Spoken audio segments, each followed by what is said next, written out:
There you go. Calling to order the Tukwila School Board meeting for April 25th, 2023. And do the roll call here, starting with District 2. Dave Larson, District 5. Edna Morris, District 4. And Carly Hoover, District 1. Flip Hernan, Superintendent. So board members are present.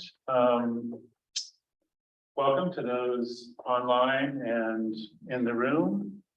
And Director Hoover, you want to read the welcome message? Absolutely happy to. So we start all of our meetings with this welcome message that is a simple group of agreements borrowed from Courageous Conversations. So we agree to stay engaged, experience discomfort and be vulnerable, speak our truth, and expect and accept non-closure. You want to do the land recognition as well? Absolutely. So we in the Tukwila School District acknowledge that the land where we teach, collaborate, learn, and play is the traditional land of the first people of Seattle, the Duwamish and Muckleshoot people, past and present, and honor with gratitude the land itself and the Duwamish and Muckleshoot tribes. As a public school district, we have a responsibility for the stewardship of this land, and we recognize the Duwamish and Muckleshoot people who have been living and working here since time immemorial. All right, thank you very much. We'll now do the flag salute. I pledge allegiance To the flag of the United States of America, and to the republic for which it stands, one nation, under God, indivisible, with liberty and justice for all. Okay, I need a motion to approve tonight's agenda. Second. Been moved and seconded that we approve the agenda for this evening. All in favor, say aye. Aye. Any opposed, say no. Unanimous, we have approved tonight's agenda. Public comment. So we have two opportunities for public comment, either online or in person. We also have another public comment after the meeting in case anybody wants to take advantage of that one. So if you're online, if you can either use the Zoom raise hand or put in the chat that you'd like to make a public comment. You can take your public comment online. Otherwise, we do have one written public comment here that I will read. Seeing nobody online, is there anybody signed up? No, okay. So we have one public comment that was submitted previously, which I will now read. So, hello, Tukwila School Board. Thank you for taking my comment to be read at the school board public meeting on April 25th, 2023. At the April 11th school board meeting, 3 community members questioned the reasoning given for not appointing Brenda Berger as the Tukwila School Board Director of District Number 3. This is particularly because the reason given was that some directors felt that the priority in this situation was to seize an opportunity to stand in our commitment by voting in a way that honors our work with concrete action rather than reinforcing the historic and systemic centering of white voices in decision-making spaces. And so those directors sought, quote, to lift up and encourage a diverse slate of candidates for the community to select from that offers a greater representation of our students, unquote. This effectively means that Ms. Berger was denied a seat on the council, not because she was unfit for office and not because she was particularly unsuited for the role, but rather because she was white. In fact, it was decided that no representative for 7 months is somehow a better method of representing District 3 than appointing a person who is white from that district. This reasoning is deeply divisive and harmful to the school district on both a moral and procedural level. And furthermore, as the school board of directors is asked to undertake the important task of finding the next superintendent, it seems wise to have all board positions filled while doing so. Considering the necessity to address this issue accurately and thoroughly, I ask for a direct public response from the Tukwila School Board of Directors, preferably at either the April 25th school board meeting or at the May 9th meeting. Thank you for your time, attention, and prompt response. Bless you, Aaron Magruder. So I think,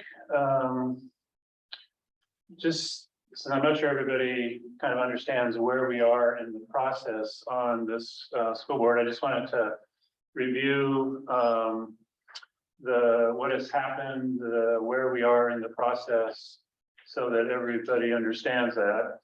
So what happened was about a year ago, the board director who was representing District 3 resigned, and according to Washington state law, the district, I believe, has 90 days to try and appoint somebody to fill that position, or the board does.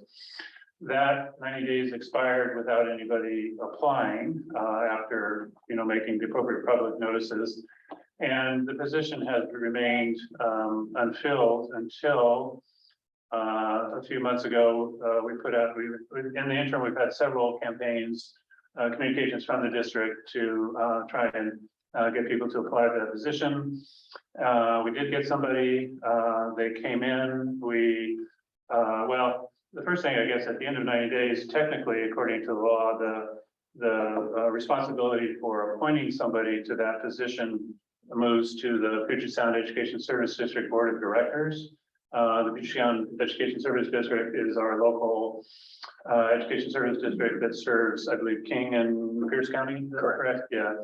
So they have a couple of times they could theoretically appoint somebody, but they would still have to meet all the criteria for living within District 3, being a voter, and being 21. And so they basically extended the deadline several times until, and then we got somebody who applied, interviewed them, and let's see, the vote on March 16th, the board had a 2-2 split on whether to appoint that person, which resulted in not being appointed. The Puget Sound ESD then met on April 19th to consider what their reaction to that would be. They decided to extend the deadline to the end of June, and on the idea that we will be having the window to apply to run for the position for position 3 will be on the ballot in November of this year. And the deadline for applying to get yourself on the ballot is during the week of May 15th to 19th with the King County Elections Board. And the ESD decided, okay, we'll extend the deadline and reconsider the situation, and we'll see if anybody applies during that open window. And so that's kind of where we are at this point. The ESD, it's kind of, they have the authority to appoint somebody if they want to. They've chosen to not do that at this point. They may reconsider after if we see somebody applies during that position during the window. And there may be one person, there may be 2 people, there may be no people. So we'll see what happens with that. I would encourage anybody who's interested in that position to, take a look at. You're welcome to contact any current board member to talk about the responsibilities, and the application is pretty simple. You go into the King County election site and put your name in, assuming you are 21 years of age, a registered voter in King County, and live within the boundaries of District 3, which you can find. Those boundaries are on the district's website. So that, I think, in response to the letter about asking for a direct public response, I would refer anybody who wants to know the positions of the board. Obviously, the split refer them to the March 16th board meeting minutes. The statements are in there. I don't know, unless somebody else wants to say something additional, I'll leave those for anybody who wants to look at where the board positions are on that. So anyway, I just wanted to make sure, clear it up, and of course, ultimately, if somebody applies in the window, then they will be on the ballot in November, and the voters will decide who will be in that position. Just as the other possibility, so everybody understands, the board operates under Robert's Rules of Order, and in order for us to, there is a rule that you can rescind a motion. So we had a motion that was to elect this board member. The motion was not approved because it required 3 people to vote for it. The board does have an option to rescind that and reconsider it. However, in order to do that, of course, when somebody who voted voted against the appointment would have to change their position. So anyway, so we're operating under the RCWs of Washington and the Robert's Rules of Order. So just hopefully that clears up for people where we are in the process. So let's see. Okay, with that, unless there's anybody else who wants to make any other comments on that subject, we'll move on to public, or sorry, did we get, no other public comments came in? Okay. Student representative report. Thank you. Okay, so I have a few things. Sometime last week or 2 weeks ago, I had to record a video, kind of introduce myself as the junior student representative for this school year, kind of just introduce myself and pushing out the application for the upcoming junior student rep and the alternative position. So that was something we did. We started pushing out that, and after I sent out the video, some people kind of emailed me and texted me asking about it. So I was going to do that, but it did work, but it was good. We also edited the student rep policy and procedure, which should be in there very soon.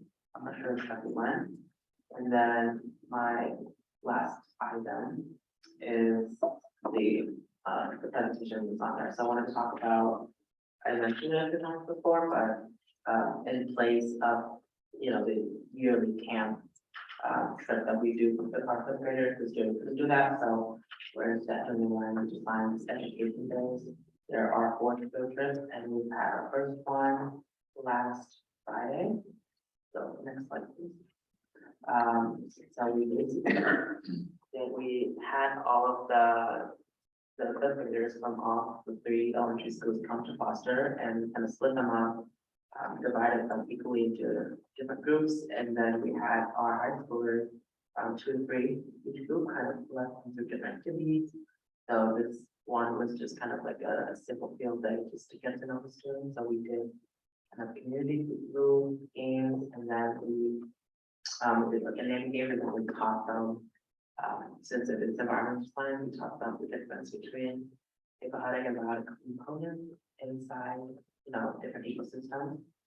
And then next slide, please. And then the rest was just, really like a fun game day. So we played some like huge mass rock, paper, scissors, where kind of it's like a big tournament between 200 countries. So that was a lot to work with. But and then we also did a tug of war tournament, which is fun. And that was the end of the day. And then next up, we are having 2 other filters, one at Stewart Park, and then the Utah Arboretum, and then Coffee Park. The Stewart Park one is going to be focused on kind of like hiking, bird watching, and learning about rainbows and the different parts they take advantage of the system. And then the Utah Arboretum is just kind of walking around or just hiking again. Most of the trips are going to be hiking and helping them identify different kinds of trees. And the last one is actually Park by the beach, so we kind of learn about little science, exploration, and then more hiking. And that is it. Thank you. I heard that the tug of war was because there was like 30 minutes before they were gonna get on their buses and nothing was scheduled. And there was a rope laying there. and A couple of the high schoolers said, hey, let's have a tug of war. We didn't have that last minute. Yes, so good job. Good job. Okay, superintendent report. All right, just a few items for this week, and I'll save some other ones for other follow-ups and the next couple of meetings. One, really looking forward to the end of the year. It finally feels like spring today, finally. So just getting into this last quarter of the school year, I know there's lots of celebrations happening as I've been out into the buildings, just hearing people very excited about the end of the school year and those events as they unfold. So the fifth grade science, environmental science opportunities are really great. We heard about that in one of the fifth grade classrooms on Monday. They were talking about looking forward to going to Seward Park this Friday. So they seemed really excited about that. Additionally, this Thursday morning, I'll be on a panel at the Southside Chamber of Commerce Education and Workforce Summit. So I'll be speaking about school to work pipelines. There'll be other speakers there as well. John Mosby being one of them. He's the president of Highline Community College. So myself and Dr. Mosby and a few others in the area will just be talking about opportunities that we have for students and some of the plans that they look forward to, both in K-12 and post-secondary. And then we are connecting with the Puget Sound ESD about plans for ongoing race and equity work for next year and beyond. So our point people at the ESD have been Brad Brown and Anthony Brown, no relation, and are finding a date in May to talk through what grants and staff support may be available for the upcoming years. So this was year 3, I believe, of our initial 3-year plan working with the Puget Sound ESD. So I think talking through a lot of that about the progress that we've made and more to make will help formulate some plans moving forward. So as soon as we kind of start to nail those plans, I'll certainly bring that attention to the board as we talk about what that might look like for Tukwila in the future. And Puget Sound ESD has been really good about finding grants to support some of that work. So that's going to be an important aspect of what we're trying to do as well. So that's what I have for this evening. Any questions on any of that work? Okay, next up is the board recruitment campaign update, Dr. Herman. So Director Larson talked a lot about just what's been happening in the timeline. So one of the updates that we have is that the same flyer bringing awareness to the open possibilities of positions that will be on the ballot are going out. They should be hitting mailboxes this week. So we got those printed up from the printer. They don't often tell us when they're going out. We just all of a sudden will find out. Last time it did yield some results, which is great. So we're hoping the same thing. I guess we won't know actually until either somebody requests some information to talk to somebody, and we did specify on there to reach out to a board director if they have any information that they'd like to learn. I'm also happy to talk with them if they want to talk with me. I can certainly do that. But other than that, we would find out in that week of May 15th to the 19th to see if they've actually filed. There was one person who had expressed an interest in possibly running. I believe they spoke to Ms. Core about some of the kind of logistical information pieces. After they kind of heard what was involved, they decided that they probably would not run just because they have a newborn and the time commitment seems pretty high for them. But it's good that at least, you know, there was an interest there. And that's what I would encourage anybody interested in the position to do, is to find out more about what's entailed in being a director on the school board and kind of the time commitment. And if that doesn't work, then maybe there's something else that they want to commit to. And in this case, this person decided to join the budget advisory committee. So that's also a win for people who try and connect us and say, this might not work, but we have something else that might work for you. So I think all of those small steps or ways that we can just continue to get people involved and interested in the good work that's happening in Tukwila School District. So the other update on that is that, as Director Larson mentioned, the Puget Sound ESD School Board did give an extension to the end of June. I think they will look at the filing period to see if anyone applies. There is the possibility if no one has applied for the position, they could apply late, just as long as it's before the August primary. But we would encourage people to apply in May, because if someone has applied for the position and they're unopposed, that's the only name that's going to be on the ballot. So I think the PSCSD board will then figure out what other steps they might want to do. In addition, I know that they had expressed an interest, and I know Director Hoover and Morris had wanted to connect with PSCSD board also about just future ways to really help the Tukwila School Board connect more in the community, and maybe some things that they might have and see in connecting to other board directors in the area as well. So I think there's definitely more to come.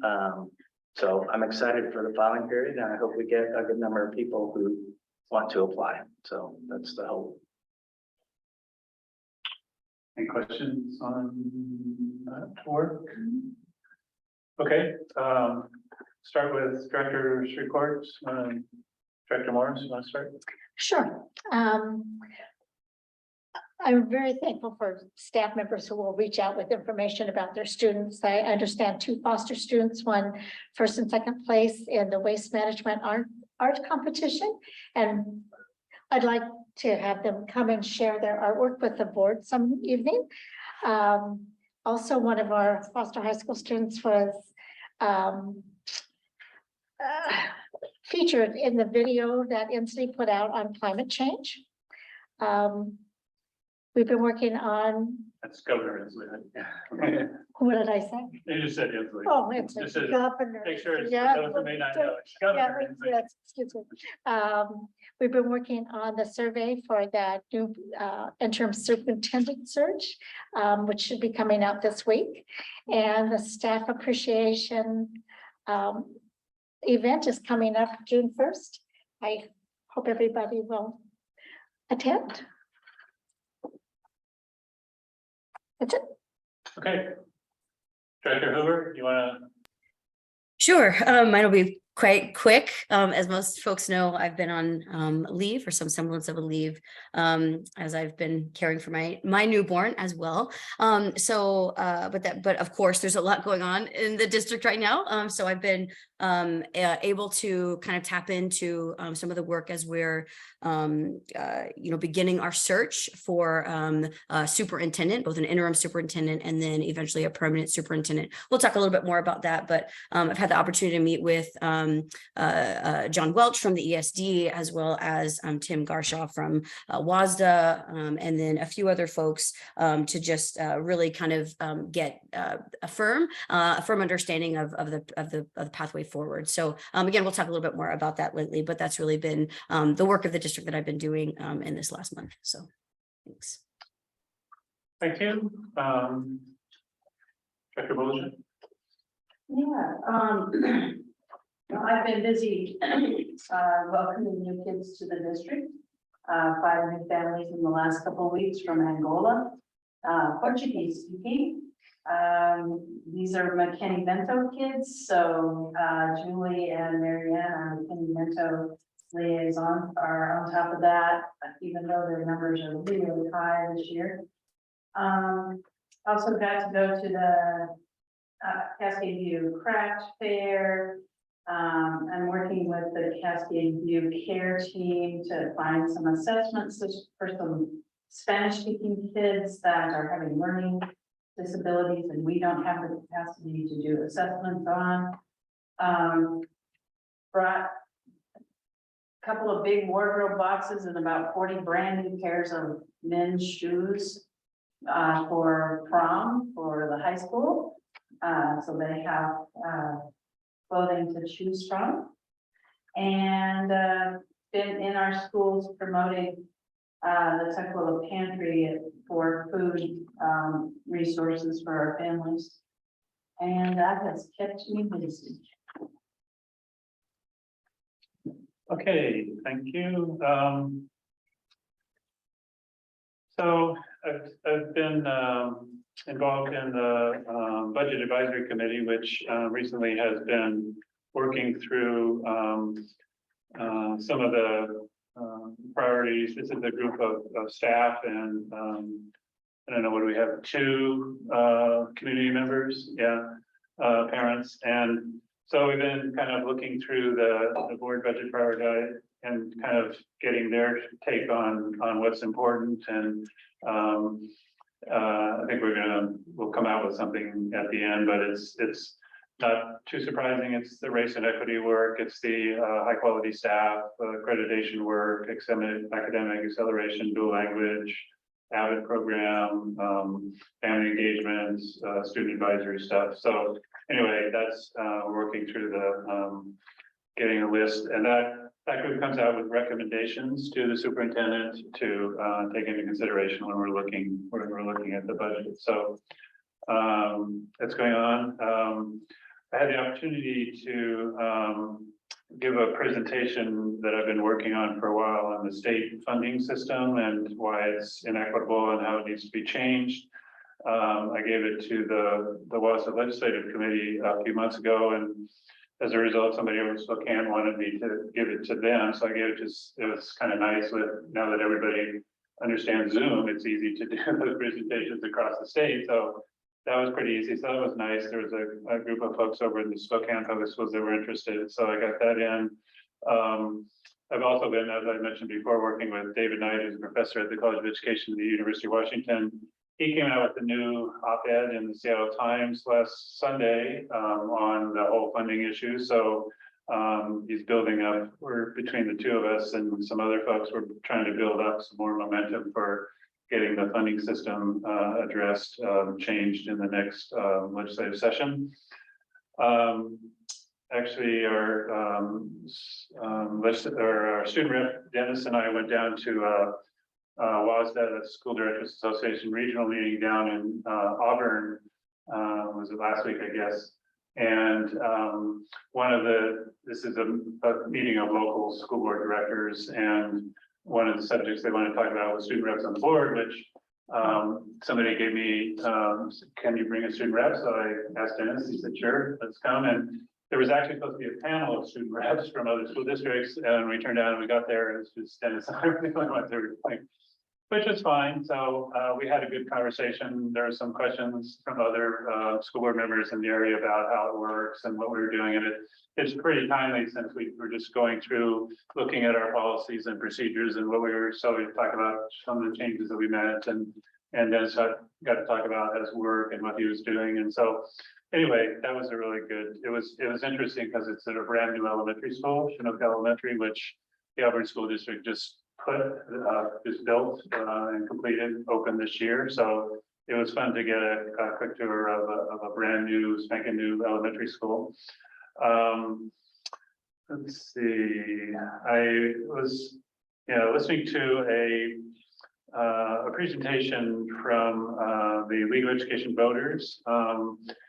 One of the things they were talking about was all the different, what are called various open door policies, or these are programs that are available to students that may have dropped out in high school for one reason or another. And there's a number of those programs around. Open Doors One, 9th grade success teams, which is run by a Stanford Children organization. So anyway, there's a number of those programs around. So hopefully, every year we unfortunately have some students that end up dropping out, and there's a number of programs that are available, and hopefully we can get those students connected into some of those programs to so they can get back on track and get their high school degrees. Let's see, I think that's it for me. Yeah. So, okay, director's report, okay, legislative update, I'll do a quickie. So the legislature, finished, their session. It always, takes a couple weeks after they finish their session to kind of sort through all the complicated bills and figure out exactly what they did, but we do know they did increase, made a significant increase in special education funding, which will be very helpful not only to us and a lot of other districts. They also are moving what's called the cap, so the percentage of students who qualify for special education that they will fund from 13.5 to 15, which is helpful for us since we're last time I looked at 14%, so that or 14.5, so that's good. A lot of these bills are, what happens is the legislature passes them and send it in the House, and then they pass them to the governor for signature, which he could conceivably veto some things, but it's unlikely at this point. I think because most of them were passed by the Democratic legislature, so they will likely pass, but before they finally become law, we'll need to wait a couple weeks, and it also takes some time for all the experts to go sift through all the bills and figure out exactly what happened, particularly OSBI, where the money's going and like that. So there were a few other kind of highlights. I think, the assault weapons ban, which is being implemented immediately. And I think part of that is in reaction to some, the students, the shooting up at Ingham High School in Seattle, and students made their voice heard on that one. So, and a lot of other people as well. So that was good. The one thing that they're still wrestling with, which I think is another relevant one for students, is the drug possession. So last year, the Supreme Court declared unconstitutional the laws in the state about convicting people for drug possession. We have a kind of interim fix in there, but they're still working on, whether to make it misdemeanor or felonies and how to get services to people that are having drug issues. And so that one will probably end up with some kind of special session, but focus just on that particular issue and not on the education is pretty much cleared up. We didn't get as much special education funding as we would like, but that's at least it's significant. It was more than it increased by about 12%, which it needs to be about twice that. But anyway, it's a good down payment. So and there was lots of bill or support asked for folks experiencing homelessness, which hopefully we will tap in to support some of our students as well. So that is the legislature. Let's see. So I need a motion to approve the consent agenda. Second. So moving and seconded that we approve the consent agenda. All in favor say aye. Aye. Any opposed? Any opposed say no. It's unanimous. The consent agenda has been approved. So the next item is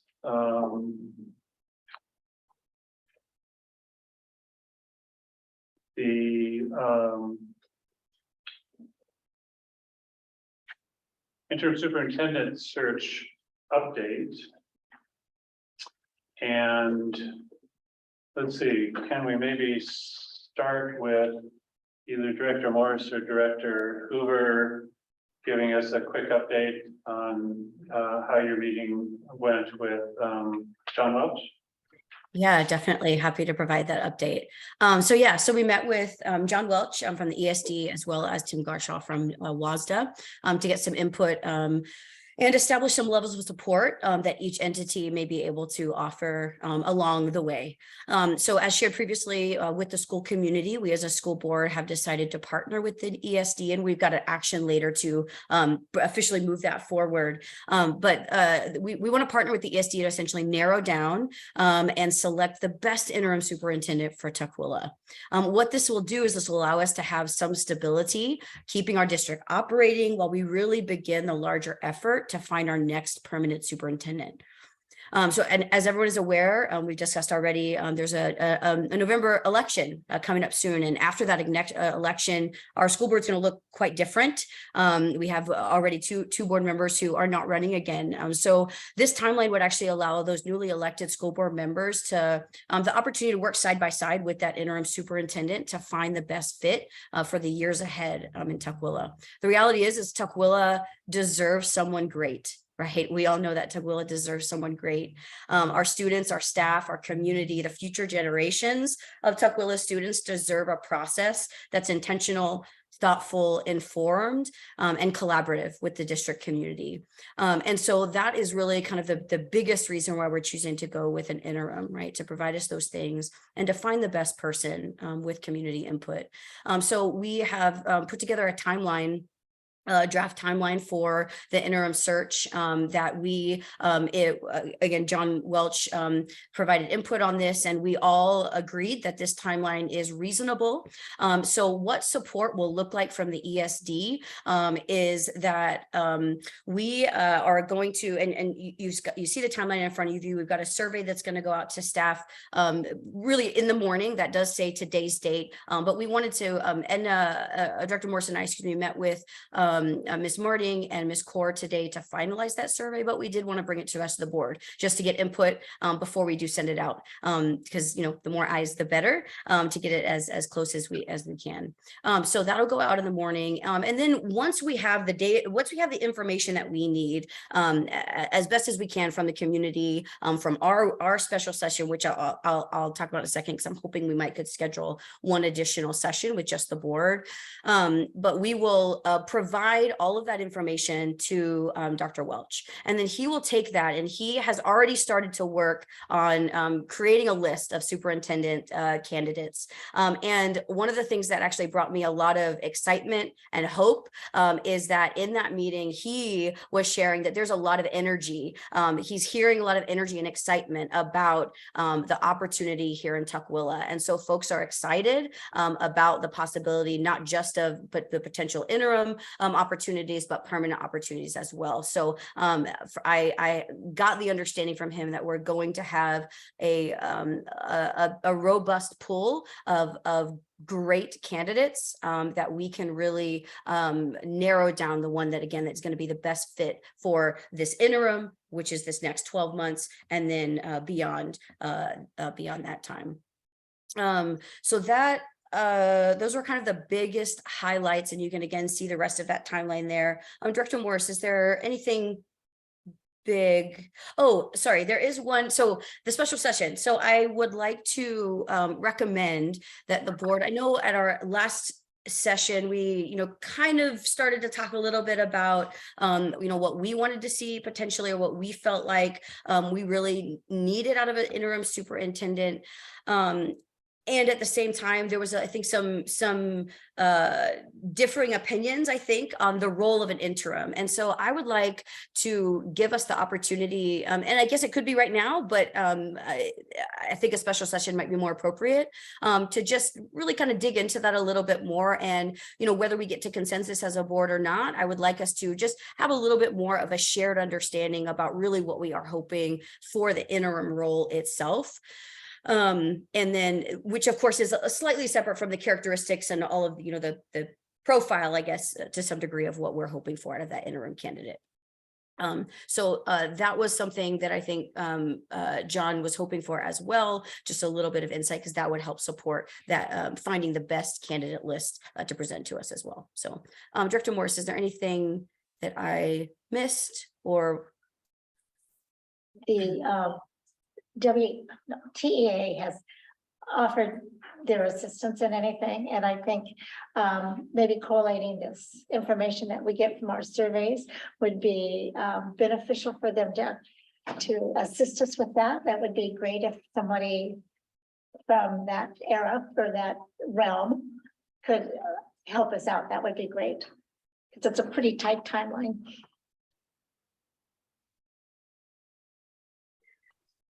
So I guess kind of looking at that timeline, are there any questions, concerns, thoughts that folks have around this? Yeah, I guess I agree. The one concern I had was, yeah, this kind of where does the board get to sit down and kind of try and come to some consensus or agreement about, you know, specifically what you're looking for. So that your idea of a special session, that would address that issue. Do you have a particular day and or general set of days in mind where that would fit in this timeline?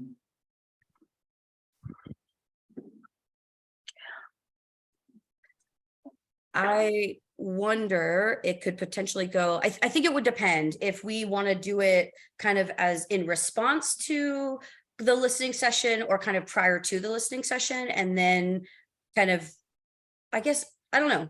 I could go either way. I think if we scheduled one after the listening session on May 13th, that would still probably give us enough time to get John the information he needed. Yeah, I agree. I would like to see it after the listening session, so we have the influence of those voices. Prior to how, a conclusion you might come to. Yeah, I guess I'd like to see it before the listening session, not to diminish the listening session, but just to get, you know, kind of as a draft thing to kind of start with, and then adjust it from the listening session. I'm looking at, you know, the listening session to the time, you know, 13, and then that's a Saturday, and then 15th. I mean, that seems like a really tight time frame. So having, you know, to me, having something, having the special session before, and then adjusting whatever comes out of that based on the listening session. That's what I was thinking would be a better time frame. So, you know, maybe, you know, early May or something like that. Because I think there's a fair amount of, when we start talking about what we're looking for, that is kind of universal, things like, you know, communication skills and building trust and things like that. I don't think are going to be terribly controversial. So those, and then kind of, so we can start that discussion before kind of the last minute. So I don't know, that's my thoughts on that. Yeah, I think that makes a lot of sense. So I guess what if we scheduled a session either early May, like in the first few days of May, if possible, to kind of just have kind of continue that conversation as a board, and then maybe even tentatively plan a session after the listening session, just to kind of revisit that and say, okay, what changes do we need to make here to reflect the input and the voices that we heard? I mean, it can also kind of probably happen simultaneously as well, like at the listening session, just folding that into. Yeah, I was thinking one of the outputs of the Saturday, May 13th listening session, one of the outputs of that would be kind of a finalized set of, you know, characteristics or what we're looking for, which would then take into account the data that we got from the listening session, plus the survey, plus, you know, what was anything that was kind of put together before that. So kind of meld all that data into one final product that then would be delivered to John Welch. And then get the candidates on the 18th. So Great. so So any big objections to doing that? Makes sense to me. Okay, so other than that, I think from my perspective, the process looks good. and then were we able to get some printed copies of the survey to take a peek at? I have that. Can you see it? Perfect. Yep, that works. Oh, yeah, I guess that was my other question. Do you, so I would need, you're thinking of, you're just kind of asking for input to the survey, like immediately.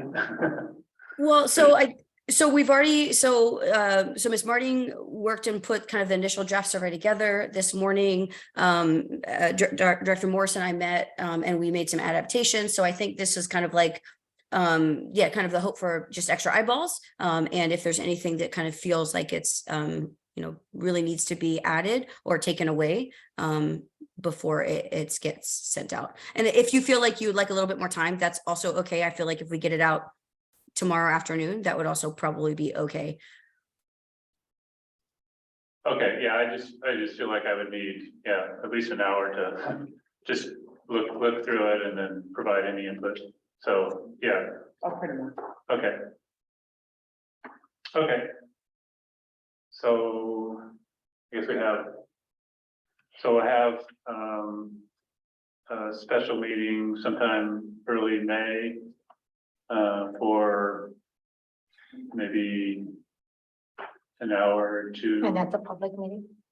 Yes. Yeah, that would be a public meeting. Let's see. So there was some discussion, see this May 18th. None of these are executive sessions, is that true? Or are you thinking that any of these would be executive sessions? One is, Which one is that? it's the one where you're presenting with candidates. The 18th, where John is gonna come in And and which, share the information on the candidates.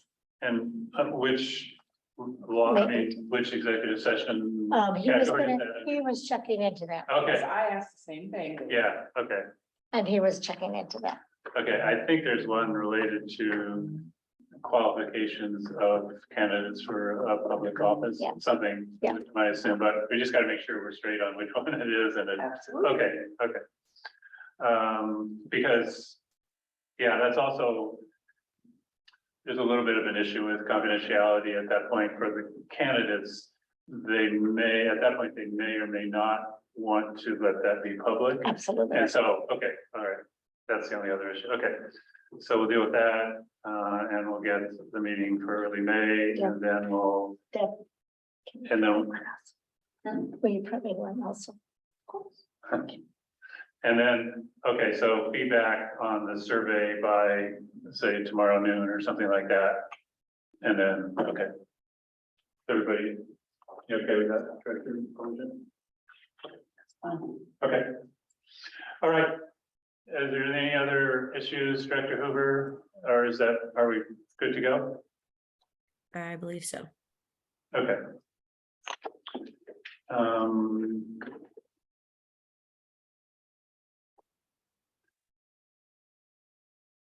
Okay. So we got a plan for that. So we'll now move on to the next agenda item, which is land acknowledgement updated document.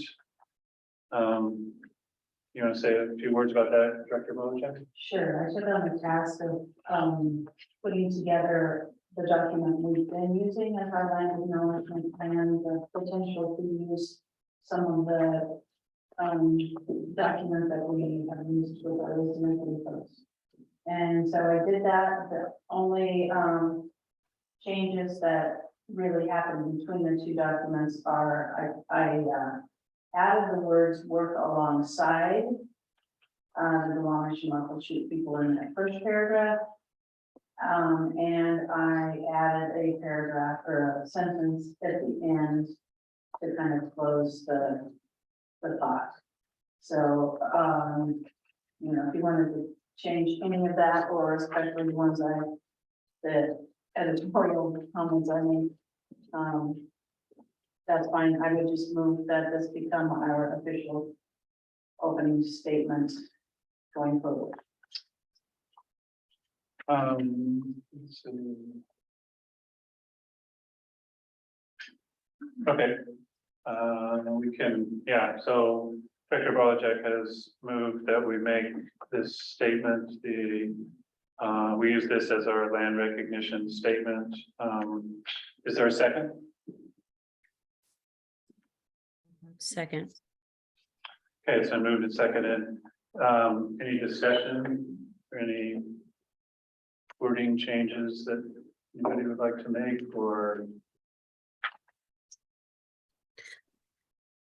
I Yeah, love, I love the addition that the last paragraph, I don't know, it's probably, it might just be me, but I'm having, if for some reason it reads funny, that have historically and continue currently to enforce, but that might just be me. I don't know.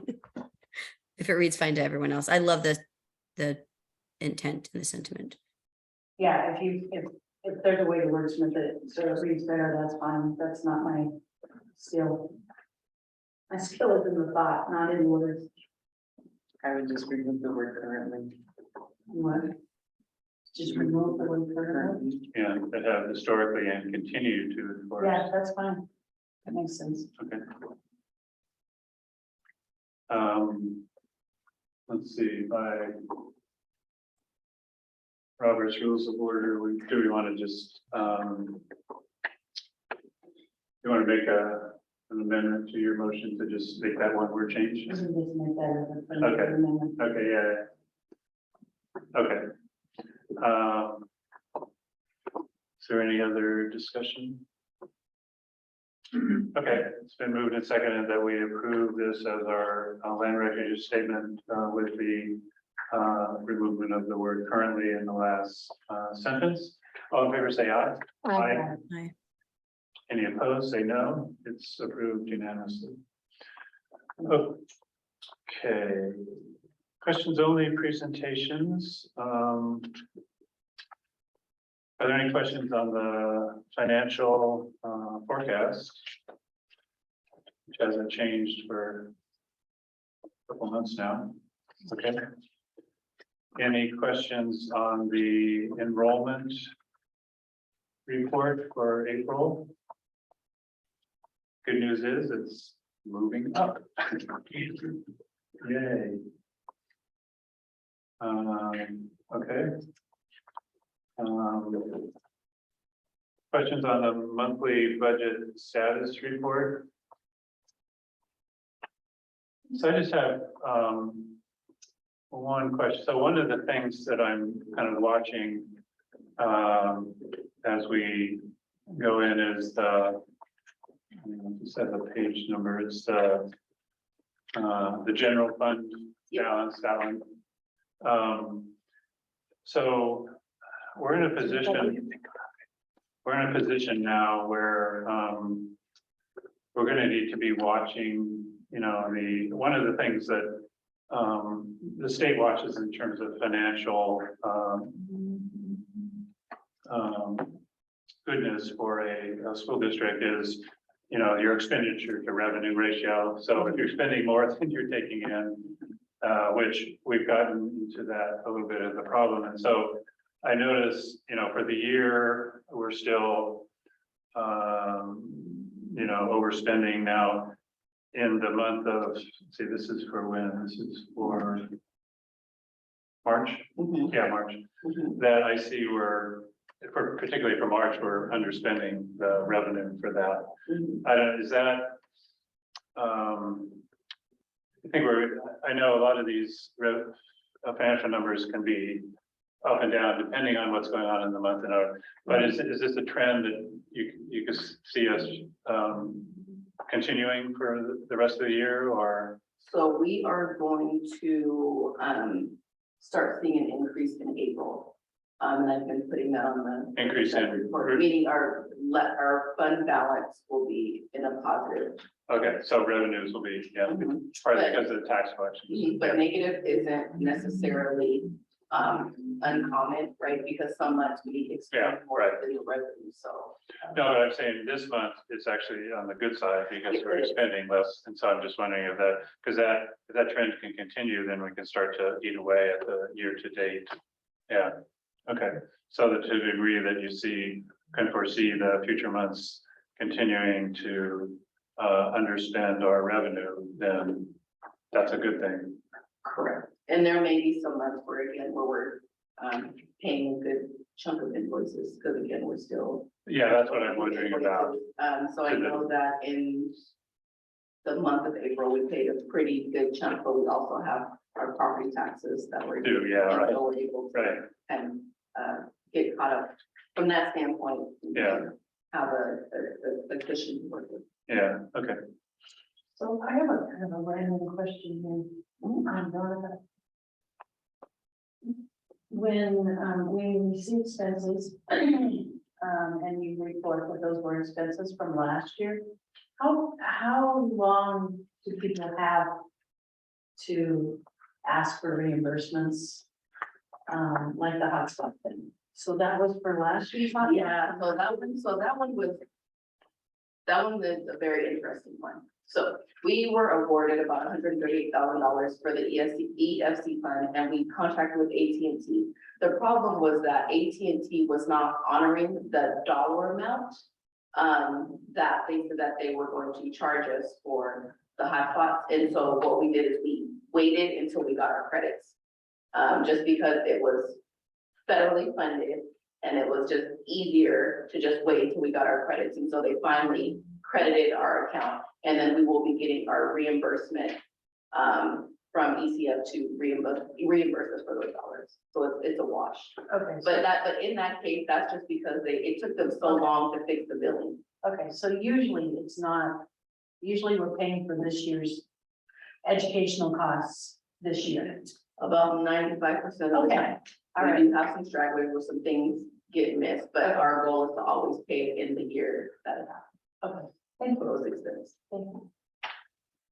Notice there was, I think the payments going back to the King County Treasury. So when we do our local levies, you know, we collect some money, and that's based upon the number of students.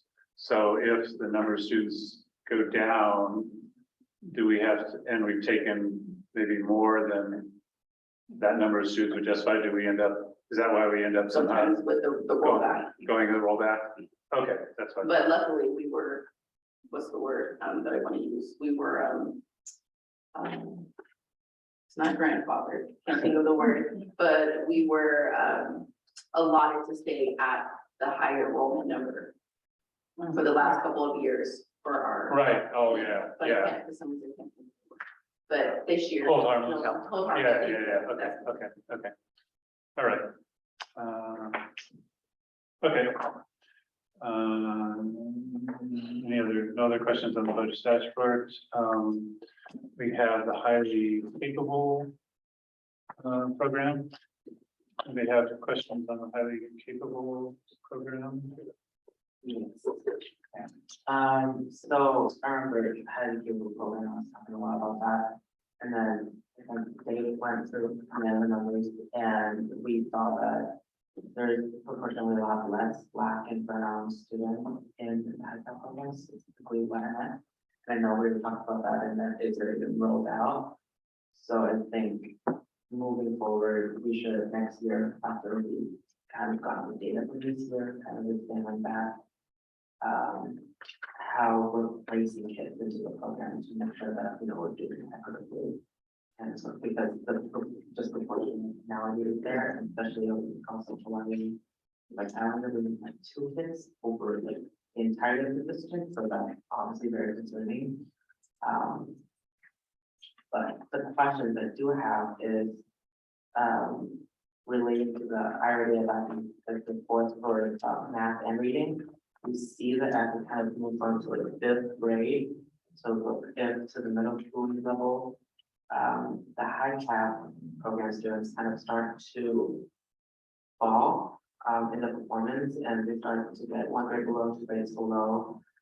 And then we also look at the data, and we see that there's less students in general, less students in general involved in the high cap programs, specifically in high school.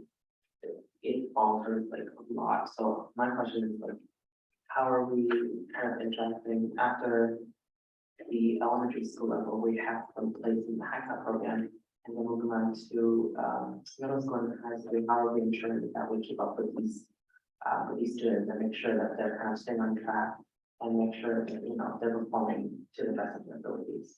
Because yeah, the numbers Thank you for your question. So when students are placed into the HiCap program, they stay in the HiCap program. So our fifth graders, when they move on to sixth grade, they are placed in the HiCap program, and that is their designation throughout. And so what we need to do is make sure that we are providing those additional supports.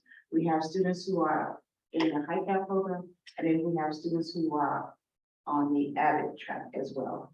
And so students get to decide, you know, that they want to go into the AVID program. But to your point, we need to just take a look at what supports our students who are in the HiCap program will need.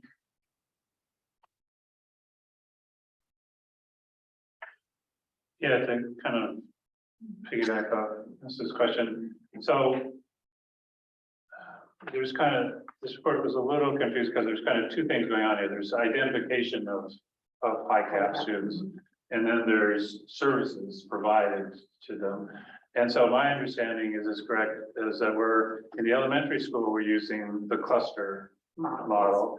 At Showalter, where you basically delivering services through an honors program, and at Foster, we're doing it through an AP program, basic and Running Start, I guess. So when you talk about, it looked like, so we get $64,000 for HiCap program. It looks like most of it's being directed at the elementary for the cluster program, and because the other programs are kind of self-sustaining, if you will, they're already going. Okay. So the primary focus is at the elementary. Yeah, when it okay. comes to the HiCap. Okay, okay. Is that because the state requires that, or is that because we've chosen to do that? That is what we've chosen. Okay, okay. So, yeah, and so the question, you know, there's kind of, the disproportionality question is kind of comes in two flavors. One is identifying them, and then the other is services. Now, we've seen from the past, I was looking back at Foster High School, for example, the racial mix of AP programs is pretty proportional. You know, there's not really any big proportionality. And at Showalter, we saw the only big proportionality was Latinx students were not, you know, in the honors programs as much. So, so we need to kind of think about that. And then at the elementary school, this is where, you know, we traditionally had these disproportionalities between, you know, Latin and Black students and Asian and white students. That's been kind of an ongoing thing, and it doesn't look like, based on these data, that we've really gotten that one fixed yet. So one of the things that we've done different is instead of hand selecting our students to be a part of HiCap, all of the students sit for the HiCap assessment. Okay, And so the students are selecting themselves into the program. Whereas before, students were handpicked or recommended for the program. And so we're trying to make sure that the students, there's no bias. Yeah. And the students are selecting themselves into that. And so we need to look at that along with our iReady assessment. If we can have more students be a part of that program through the iReady assessment as well. okay, so we're using I guess the term is universal screener Yes. to screen everybody. Correct. And so we would expect then over time to see some of these disproportionalities Is allowed. just allowed. Okay, all right, that's Are they right. assessed annually? Yes. Or, okay. And I guess just for ease of this particular presentation, what I'd like to see is, it's hard to kind of spot the disproportionalities here, because what I'd like to see is, like, in first grade, you know, there's, you know, Asian 4 and 53 all, so 4 is like 25% of the 16, and then 53, you don't really add that up, but it's if you add all that column, it's 199, so it's like 27% of the total population. So for that group, it's pretty good. And if you divide that, you know, you get a number. 1 is perfectly proportional, less than 1 is less and over. So it's just easier to see for some of these. For example, 7th grade Latinx, you know, I see 1 student, you know, out of 50. I mean, that's massively, you know, out of proportion. So it would be good to just see that, you know, it's like 6% of this, of the high cap students are, Latinx and 28% of this, of the total students. So 6 divided by 28, that would, it's a really, 0.2, which says, oh, that's, you need to see, that's a massively, underrepresented group. So I just, this is my general comment about these. Anytime we do this disproportionality work, just present it that way. It's just much easier to see, because seeing this, it's hard to decipher it. But okay, so the strategy is we're doing the universal screener, and so hopefully that will over time flatten some of this stuff out. Yes, Okay. and parents have the option to appeal as well. Yeah, sure. Yeah. So we're opening it up, and so hopefully we'll see some over time. And so, quick question, just for appealing, would students have to do the screening test again, or how? No. Okay, so what would, So parents would just have to provide us with additional work that the students have. We'll send them, actually, we're gonna be sending out the letters explaining the appeal process for the parents. If they feel like their child should be a part of that program. Every parent will get that. And are they screened every year, every kid, or just new kids? New kids, I mean, those who are not a part of the ICAP program. Oh, so if they were tested last year and didn't make it, this year they're tested again, right? Yes. Okay. And then new kids coming into the district. What else are we tested? It will be tested when the testing window opens. Okay. Yes. And how do we equalize around language? Is the test is only offered in English, or is it offered in English? I believe the test, I believe that it is what is non-official resident, but it just shows. Say, yeah. Oh, that's really, okay. No. I just can't imagine we would even pass it. Since we were being chosen. Yeah, I guess that was my other thing was, so we're looking at the race breakdown. We also probably need to look at, ELL, the program groups, SPED and low income and section 504, because I know that's something that was taken in practice. And I mean, particularly since we have a high MLL, population. I mean, I know I've seen over the years, some of those students are really, really bright, and it's just language that's, once they figure that out, it's gone. So hopefully they can get access to, they may be, I mean, I've seen students that are, super good at math. And, so they should probably, they need to be challenged in a way to highly, yeah, okay. And then I just have one more clarification question. In the high school groupings, are the numbers skewed because we're not counting the running start and the repeat classes? The running start students will not be listed. Okay, but the AP classes are? Yes. It just looks like there's so few students. Does that mean there's only one student in 12th grade AP class? Well, one of the things that people figure out is that I can get a credit if I go to the high school versus if I take the AP class and I have to pass the test at the end. I have to worry about passing that test. Whereas if I go to the high school, I can get the credit and get the get the college credit. Yeah, I don't think we're saying the same thing. I'm not sure though, but that's okay. Okay. It's not that easy. Yeah, I guess, yeah, when I see like 12th grader, we're talking about, this is the identification process. So Yes. by the time you get to 12th grade, we've only tested, it's different from. I'm gonna give you a number of how many Right. people are Yeah, in the program. yes, So Yeah. we don't have a barrier to AP entry. You don't have to have Right. tested for gifted. Right. You just. And these numbers come from who have been tagged within Skyward as with the gifted code. And so these people could have been identified, this 12th grader could have been identified back when they were a 3rd grader. And we're not. It carries with them once. Do we know why the number would alter? Yeah. Yeah, that's a little curious. So we're not looking at, so what I don't know is for kids who are in high school, what we assessed with how we assessed when they were in elementary school. we're assessing kids in elementary right now, so any of these secondary students would have been. Oh, Under previous, Okay. previous. so we are, It carries with.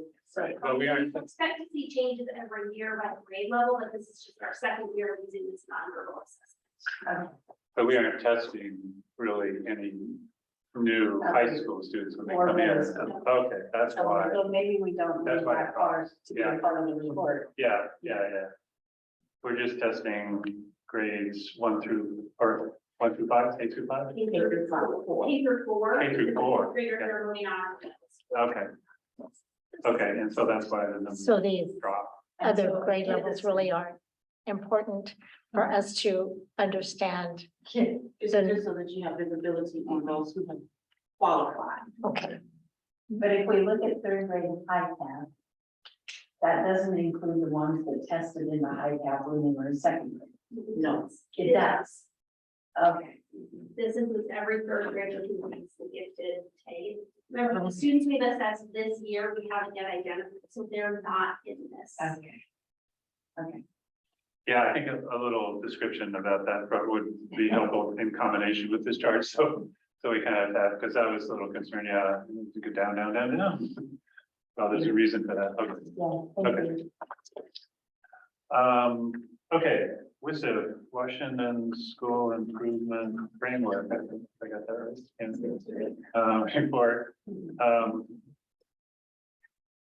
Anybody, I've got some questions, anybody else have questions on this one before I launch it? So this is one that,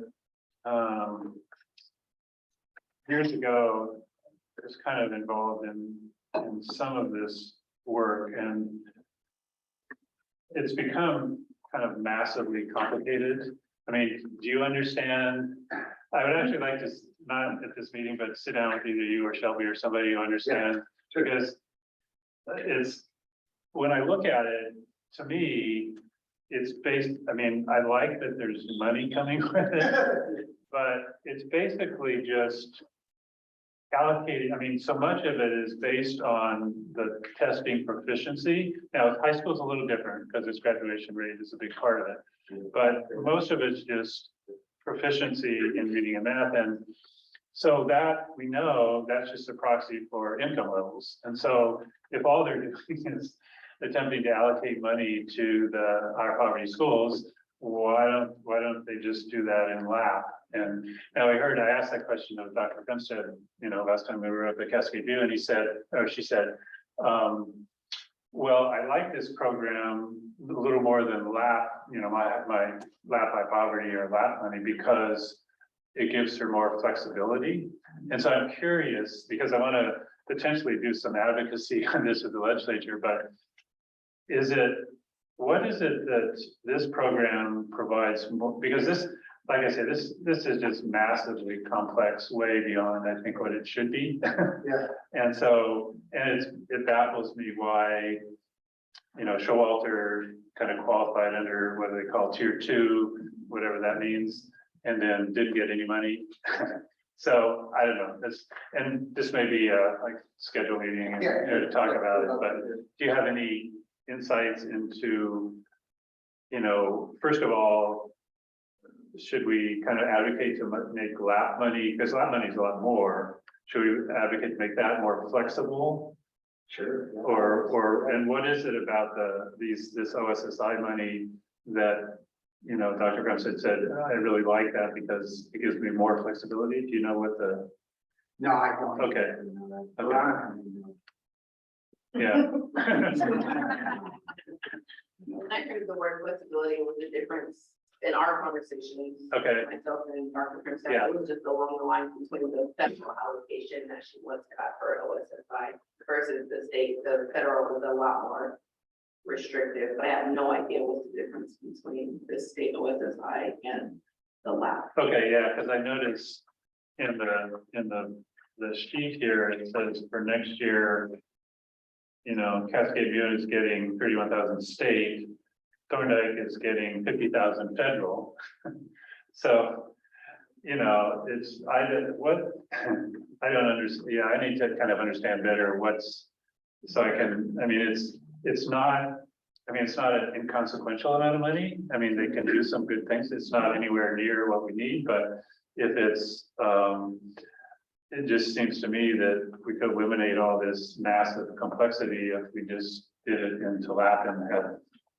But it also at the same time provided that flexibility to them. And I really like to understand that just so I can do some better advocacy for that work because, yeah, this is, I mean, the complexity of this just blows me away. They're trying to align with the federal. program. Yeah, that's right. So I think that's a little bit of the. I think you're right. That's part of it. Okay. Additional regulation. Yeah, yeah. And the complexity as well as the pandemic. Okay. I don't, unless other people have, No, that one's got me down. pardon me. I can't even figure out how to read that one. Yeah, I know. This is one of the most complex things that we're seeing coming out of OSBI before, so. Yeah, I'll just set up a time and you can tell me what you maybe do know about it. And then I can, because there's some people down at OSBI, I could also ask to explain what the heck they're doing here, but. The good news out of this is that Thorndike is going to get $50,000 next year, which is good. But I still, do you have, I guess that was my, but do you have any idea how Showalter is getting nothing? Even though, I do not, just based on the way that they wrote the rules, right? yeah, well, that's what, do you understand what the rules are exactly? Not as far as allocating the funds. Okay. We talked Okay. about the theory, but Okay. probably I don't want to. Yeah. That out there because it's just. Okay, But, Okay. but, schools with 3 or more student groups with listed combined score below the Yeah. minimum threshold. yeah. That's the reason why the tier 2. Well, I know that, Why yeah, don't the you tier. just come with it? And then the question is, is it, I mean, all I understand is, so, they're in tier 2, the others are in tier 3, so did the legislature make the decision, okay, we're gonna fund tier 3, but not tier 2? Or did OSBI make that decided, Right. I need to understand some of that, which, yeah, okay, that's good. Let's see what else, let's see. Oh, enrollment forecast plan, yes. So that's a full blown presentation by, are you doing that, Dr. Hernan? Yeah, myself and Ms. Birdsong, we can go through. Okay, So we have a couple of items in here. One is updated enrollment projection for Tukwila. As we mentioned previously, we have that contracted out by a person named Les Kendrick, who went through, he does a lot of this for school districts throughout the state.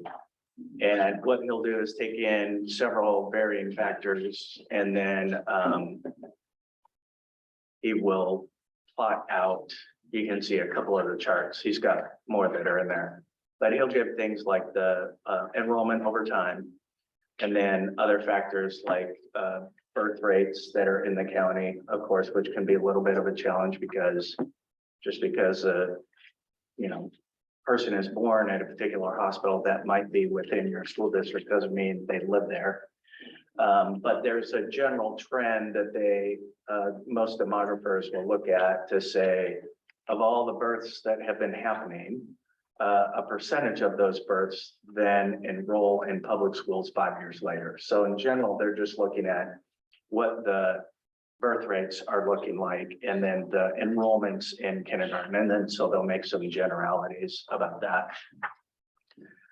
So there are a couple of different areas that we have in there. One of the other areas that if you look on if we go through past kind of some of the enrollment trends, we've got the bilingual enrollment, which of course we've talked about previously, especially for new arrivals that were kind of impacted during the previous presidential administration. So that had a real impact on kind of the flow of new arriving families from various countries. I guess that was one of my questions. I didn't really see that in his analysis, he just says, bilingual enrollment has declined. He didn't, and then we did see a significant upswing in bilingual. This is key metric for future enrollment. I agree.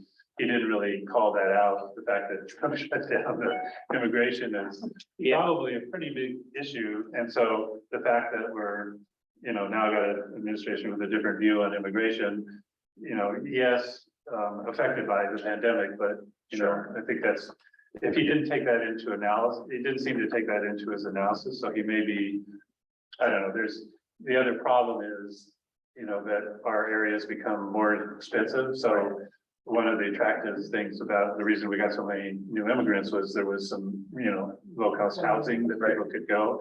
That's becoming more spare. Right. And so that may counter, you know, how fast we could get some of that coming back, but I mean, Director Bolojak talks about, you know, We people. get them as McCain, rental. Yeah, Right. unfortunately, yeah, so, Right, so those are, so there are some external factors, and I think he doesn't really get into politics of things, so that's probably why I didn't make a mention about a particular political yeah, figure. But there's that, I mean, other things that could be factoring into that in the future are some legislators moves that have recently taken place with the elimination of single family zoning and what that means. So I don't think people really know how that's gonna play out Right. because there's language in there about developing properties up to, you know, 6 dwellings or living spaces on a lot within proximity of a mass transit area, which Tukwila would probably fall into that. You've got the light rail stations. And I'm assuming they're also talking about bus transportation, things like that. I don't know. But in that, some of that language, there are two things that I've been kind of looking at for that and don't know how that's going to play out. So in part of that language about increasing density, there is language about developers who do that have to make a certain amount of that property affordable. Affordable is a relative term though. So there's no dollar amount in there, and I think there's gonna have to be some additional clarity as developers do that to figure out what affordable is, and maybe it's in each county or municipality, they have a definition of what affordable is just based on market rates and where that is. So I think that's one thing that's playing out. The other is the density and how it may run up against things like the Growth Management Act and other environmental pieces. So for instance, in Seattle, there are a lot of trees that are protected. So if you have some trees on your property and it would prohibit building 6 units where otherwise if you cut down the trees, you might be able to build 6 units. I don't know which thing is going to win out. Is it the density? Is it the trees? So I think those two things also need to figure out what are happening. I say all that just to say those are external factors that could obviously play a role in affordable housing or larger multifamily units that could increase population like we're seeing right now with the new developments that are there. So I think those are things that will unfold in the future. And he didn't have those in here other than he talks in general about housing, you know, kind of housing trends.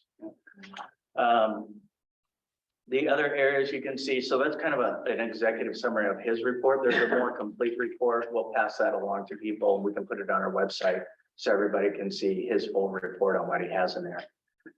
The other items that are on here are just kind of the trends of people who are selecting in and out. They're called choice transfers or interdistrict. And so there are lots of reasons why we have a form. Every district has a form. And when families choose to enroll in a district that's not their own, then they check one of the boxes and let us know. So there are a lot of options there. You can obviously see it's really small to read, hard to read. And there are lots of pie pieces. We tried to go with some of the major reasons. And what we have seen, you can read through some of those pieces if you'd like, but just highlighting some of the areas, what we have seen is an increase of people who are going out enrolling in online programs. So we have had online opportunities in the past, which were okay, but not always well received, or the quality of the online offering was not great. I think for some places they have increased that. 2 of the biggest ones I would say in the state of Washington are offered by Steilacoom and OMAC. So both of those places kind of have a history of offering online education that's different than something like Red Comet or something else. So they've been doing it for a little bit longer. And so I think for some, they're selecting that. And then you have kind of an increase of areas around us, like Highline and Renton, that may have developed their own. When we were coming out of the pandemic, the Puget Sound ESD offered to create a regional online piece, which we also took a look at. Not many school districts decided to get involved in that, which makes a difference because when you're offering online education, the OSPI has to approve either your courses or your program. The courses are easy enough. They're already kind of built in. You can just go and select the ones if you want to start to offer some of those. But you do need staffing. So you kind of have to have enough students that are expressing an interest to do that. When we originally looked at that coming out of the pandemic, we didn't have a lot of students that were grouped in a couple of areas or grade levels that would kind of make sense and to devote the FTE to. But you could certainly do something like that and explore a program that starts at a grade level or 2 grade levels and grows from there as your enrollment grows. So you can see some of those in versus outs. That's where we're seeing most of the increase is in the online education. And then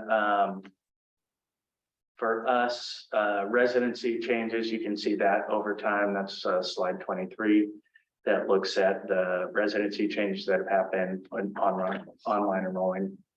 The next one in there, which we look for top 3 reasons for transferring into Tukwila, we're staying pretty steady with attendance is more accessible for parents' work, place of work. We see that, especially for younger students, you'll see that because they might have childcare or their students are going to one of the schools and then it's easier for the adult to pick them up and drop them off.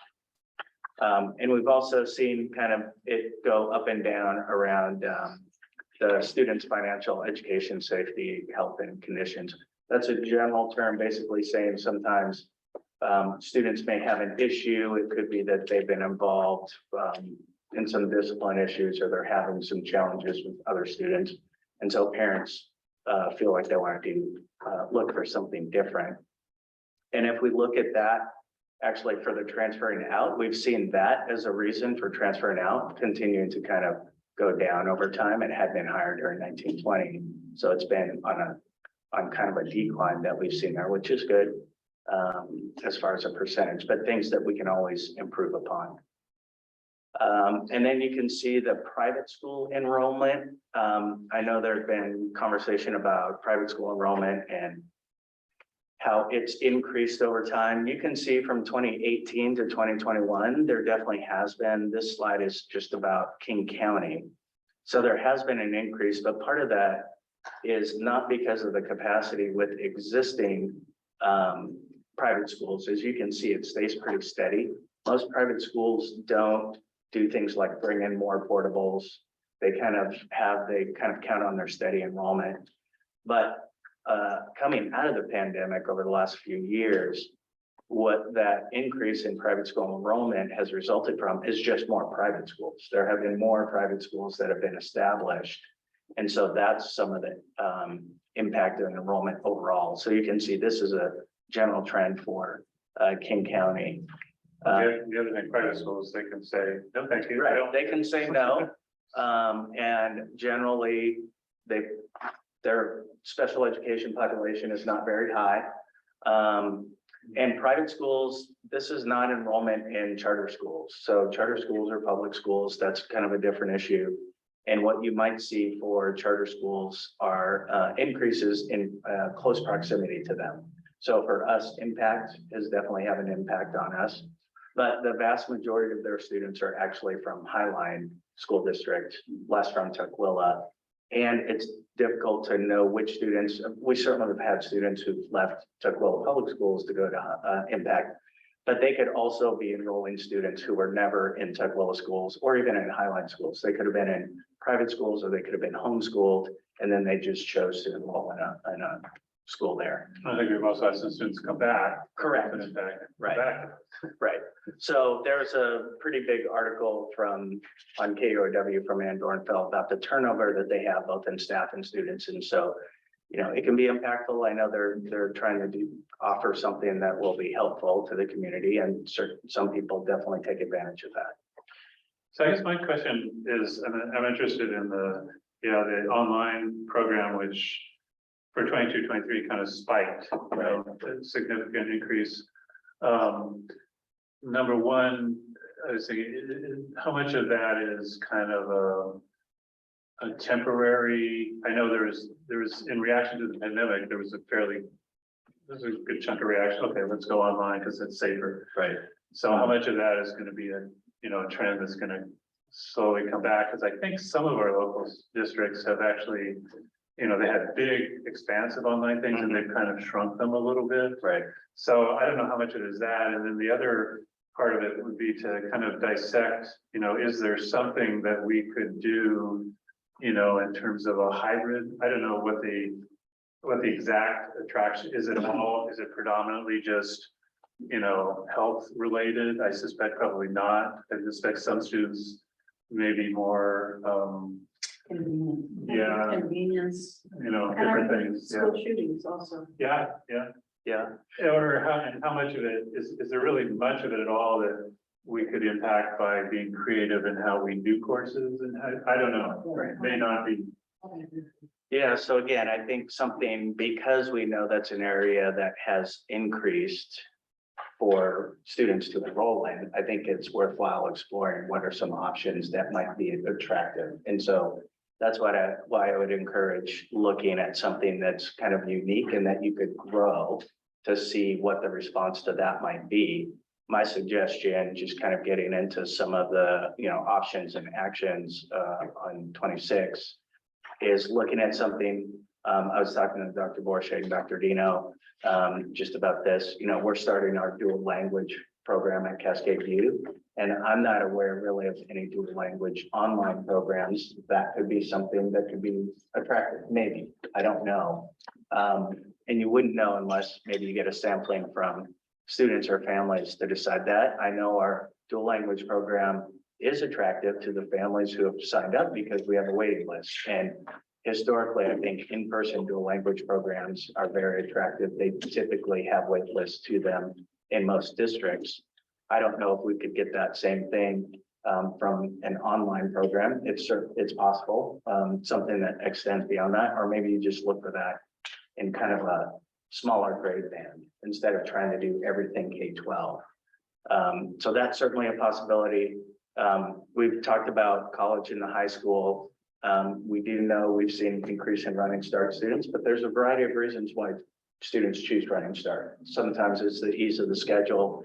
Sometimes it's not the courses offered in the high school that they would like to have. And I think each student makes that decision themselves. We can certainly hear from our student representatives, talk about what he enjoys about Running Start. My oldest son went through Running Start.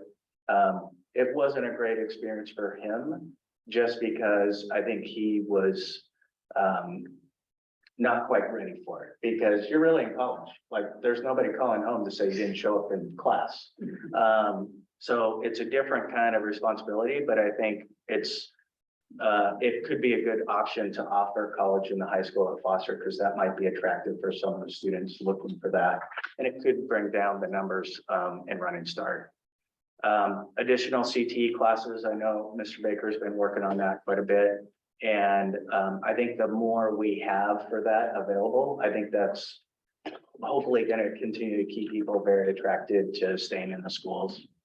The early learning slots. So we are increasing some of the options we have in Head Start. That's based on what our partnership with Puget Sound ESD. They have slots that are available every year. And sometimes we can take advantage of that, and sometimes we can't. We do also have Voices of Tomorrow, and we have ECAP, which are students identified from Child Find. So all of those, I think, are good options. My only caveat to having early learning or pre-K programs in the elementary schools is that if you're successful in growing your enrollment, you can run out of space, and then you have to displace the very pre-Ks that you kind of put in there.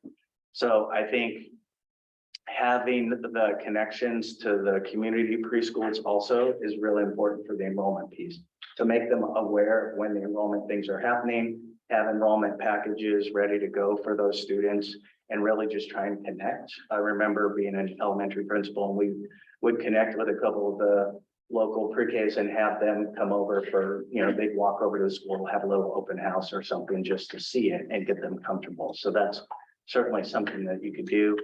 There is the dual language kind of component to, Hang on to the learning for a second. Yes. because I actually had to put one of my kiddos at impact today because we didn't have any spots.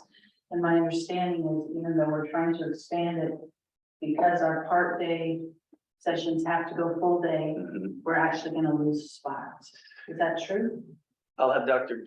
Dino can kind of talk a So, little bit about that. When we start our planning for. When we start our planning for so by 2026, we have to take our half day slots, So we have a full day couple of slots. years. We Okay. have a couple of years, but we're gonna pull a team together in the fall because our goal is to take those and add a classroom so we can keep the same number of students that we're supporting. So right now, we have 40 in each of our half-day classrooms, which would mean we would want one extra classroom at Night and one extra classroom at Cascade View. So we're gonna start that planning in the fall because our goal is not to reduce the number of students that we support, but to find space so that we can continue to support the same number. We might not be in a place to add at that point, but we want to continue to support the same number of kids. She bought that veterinary building. I really tried. We were off a couple months. Yeah, if it comes up again, I would highly suggest purchasing that, so. And I still got my eye on the old fire station 52. Yeah, there's been some conversations with the city on that, so that would be nice. Higher, better use in the storage. Yeah. So the other is we're finally starting the dual language program that starts this fall. I think that's going to be something that attracts students. And we saw that mentioned in the Les Kendrick report as well. He wasn't quite sure what the impact was going to be for dual language, but he has also seen positive results for dual language programs in schools. Also having early and continual registration. This is kind of twofold. One is making sure that we're processing our out of district requests on a monthly, quarterly basis so that we can, make sure we usually have conversations with principals about if they have space in their programs, they review the files of students. But we want to make sure that we're doing that on a regular basis and then having registration events quarterly so that families can know when things are coming up. Even though registration may be for next year, you can always have that available. Sometimes the circumstances may change, but at least having them kind of scheduled out would be great. And you can identify those dates coming forward after you look at the calendar later in the agenda. When you're talking about number 5, or continual registration, is that for kindergarten or is that for all? of them? That could be really for anything. So sometimes you'll get families, so as you've been talking about, sometimes families can view needing to register their child, but you know about that. Right. So for other families, they might not know about that. So if we kind of put the word out that we're having a registration event, it might let somebody know if they know a family that hasn't registered yet, there's an opportunity to come in and get registered. And are we taking kids when they turn 5? We haven't done that for most there. So there are some districts that do that. Yeah.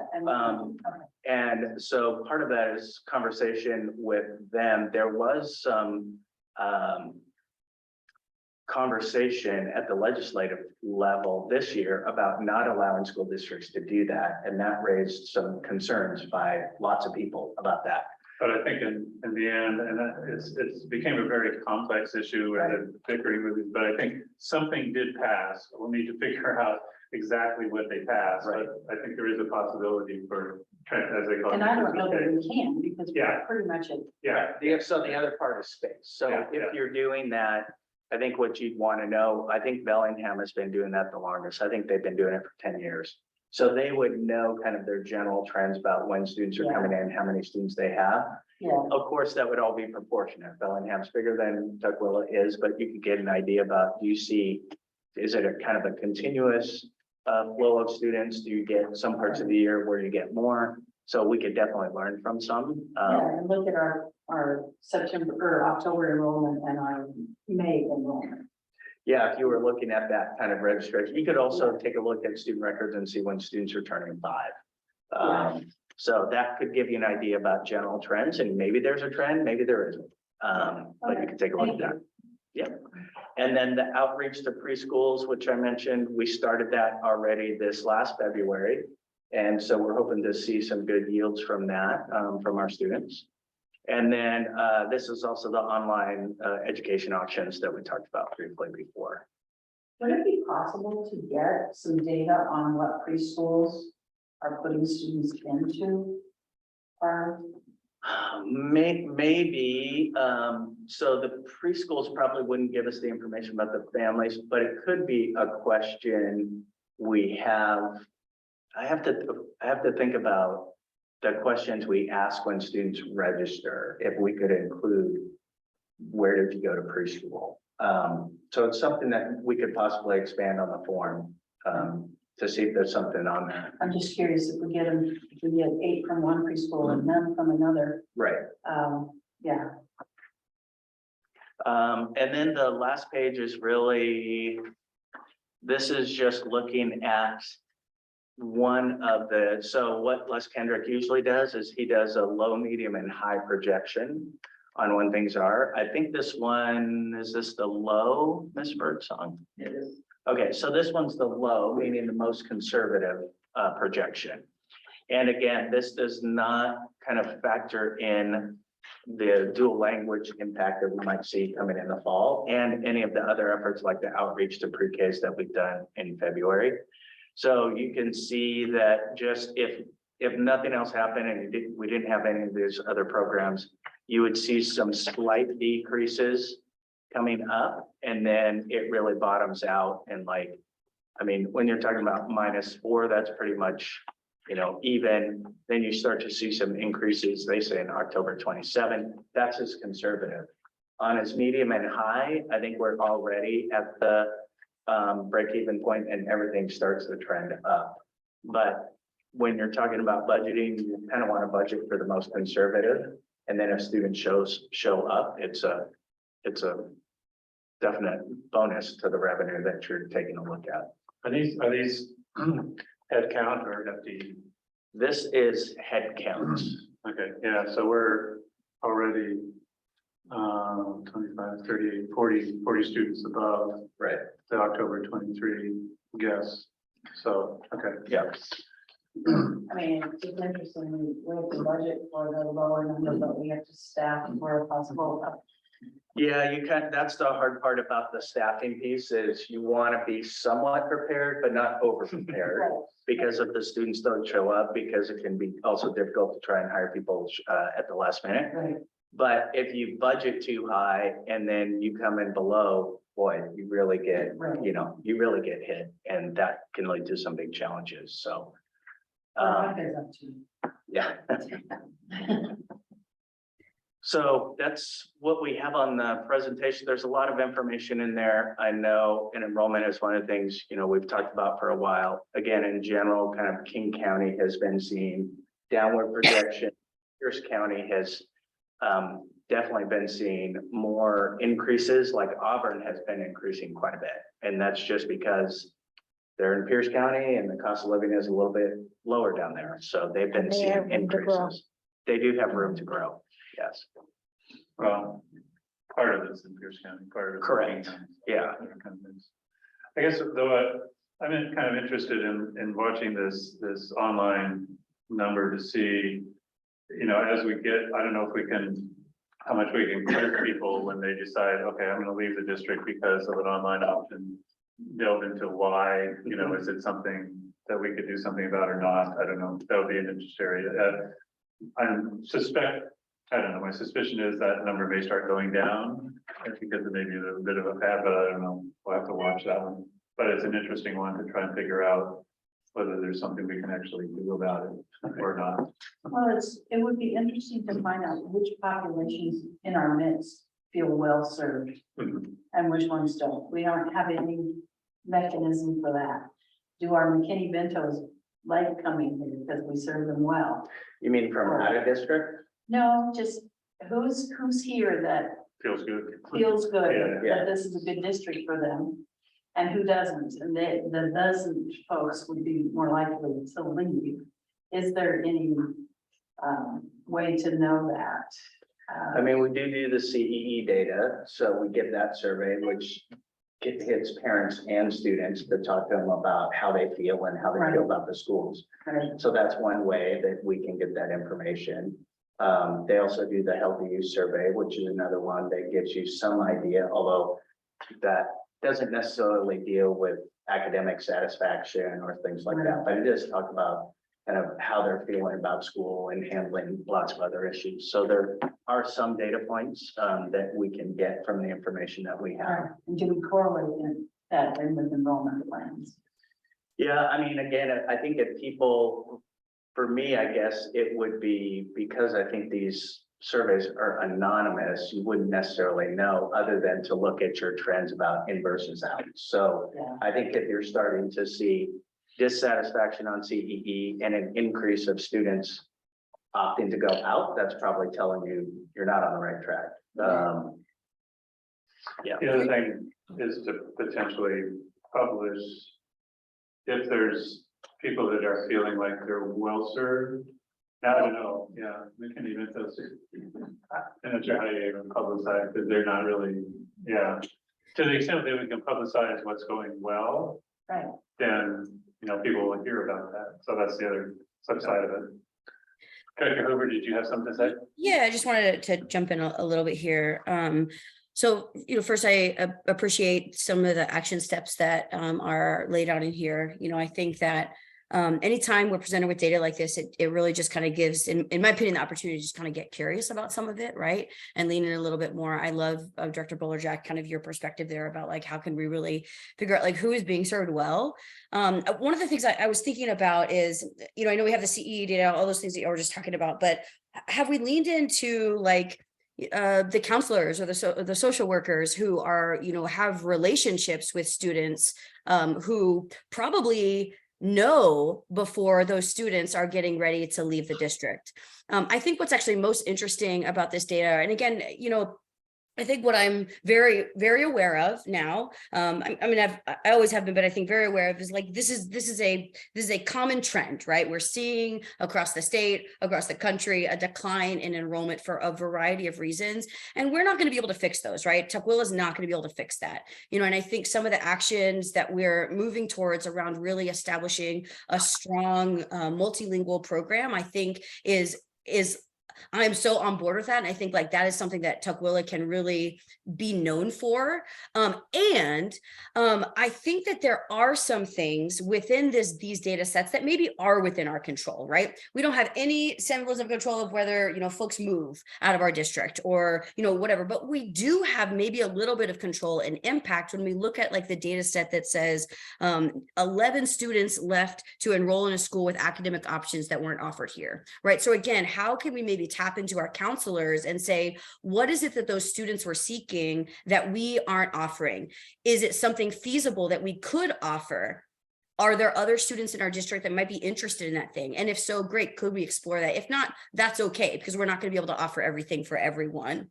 I think the other one that was really interesting to me when I think about what's within kind of the realm of our control as a district, beyond some of these big measures, right? Of course, of looking into maybe what an online multilingual preschool would look like, which would be amazing. But looking at that we had 28 students that educational conditions would likely improve, right? So they left our district to seek in an improved educational condition, right? And I know I've shared that I heard some feedback from a student specifically who left and told me that they left because they weren't being challenged, right? And so how are we looking at information like this where we know the trend is the trend, right? And a lot of this we can't really do much with. But what can we do something with, and where can we really dig in to find some of those things and to really lean into our people, right, who have those relationships with those students before they walk out the doors of the district? We might not be able to bring those students back, but we can at least maybe get some insight and then maybe be able to address some of those things internally, as we continue to also work on some of these larger measures. All really good points.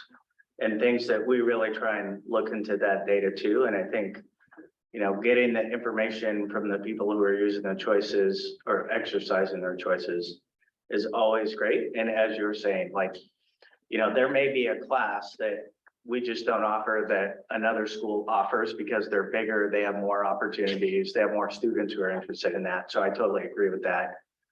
Looking at what's the interest. And I think that's also what we're trying to do, hopefully with some of the CTE pieces. Again, that's not going to be the answer for everybody, but hopefully if we start to get some of that feedback from students and develop those classes that would be of interest to them, they will want to stay. And hopefully we've got some really good teachers who are passionate about the subject, because that passion always shines through. So that also is what will attract them. Oftentimes when you're developing new classes, it's not necessarily the content of the class, it's who's delivering that class, at least for getting it kicked off. And then, you know, even if you talk about music programs, which we were talking a little bit earlier around budget, like music programs thrive because of the people who are directing those music programs. So you could have a strong program, but a change in the band director can totally change who's going into those programs and who's excited about the programs or not. So all really good points and things to continue to follow up on. Any thoughts, Dennis? Yeah, I just wanted to say, I think what Carla said about the student who left because they weren't being, you know, academically challenged enough. I think we need to not only focus on maybe creating new classes, but also the ones we already have, and kind of trying to increase that academic rigor that is already there. And by the sounds of it, me personally, and you know, from that student that was talking, I don't believe our school is as academically rigorous as it could be compared to other districts. And so I think, you know, that also plays into retaining high quality staff and keeping our staff, you know, teaching our students well. Because if we can do that, increasing that academic rigor, we know that that kind of forces students to get onto that level of rigorousy. And that also is gonna impact a lot of other things like our IRD data, and that is also gonna in turn impact our funding. So if we focus on academic rigor, I think we could really get benefits in the long run. Yeah, that's an area from parents as well, and in the CE that we do that, students who hear that, like the Running Start students, almost all those I talk to, that's one of the main reasons they do Running Start is to get more rigorous courses, so.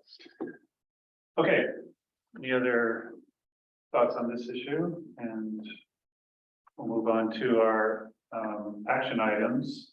So I need approval to approve the human resources staffing report. Second. So moving to second, we approve the human resources staffing report. All in favor, say aye. Aye. Any opposed? Say no. It's approved unanimously. Need a motion to approve the 23-24 school calendar. Second. It's been moved and seconded. We move the 23-24 school calendar. Any discussion? Jen? Yeah, I would like to express appreciation for getting that K-5 event back on the calendar, because having talked with some of the office staff, they were a little worried about not having access to liaisons, and this is great, so thank you. Okay, so there's no other comments. It's been moved and seconded. All in favor, say aye. Aye. Any opposed, say no. Approved unanimously. Need a motion to approve out-of-state travel for the Heritage Language Education Institute. Second. It's been moved and seconded that we approve out-of-state travel for the Heritage Language Education Institute. Is there any questions? Yeah. Are these people that are attending these events going to be on the Tukwila staff next year? As far as we know.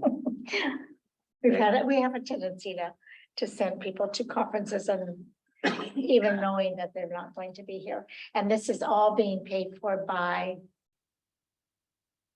the grant, everything.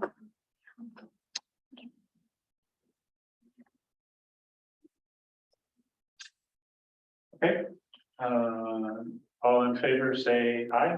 Aye. Any opposed, say no. The out-of-state travel for the Heritage Language Education students approved. Need a motion to approve the out-of-state travel or out-of-state travel request for the Culturally Responsive School Leadership Institute Academy. Second. Second, so moving second that we approve the out-of-state travel for the Culturally Responsive School Leadership Institute Academy. Any questions? Discussion? All in favor, say aye. Oh. Aye. Oops, Oh, sorry. and this is not going to come out of any other funds except the sponsorship and the. And our race and Race and equity equity. budget. Yep, those are the two This is buckets. pretty expensive. It is. It is. Luckily, Puget Sound ESD is supporting some of those people, so that's definitely helped. Okay. All in favor, say aye. Aye. Aye. Any opposed, say no. Edna, you're on the move this time, and I'll second.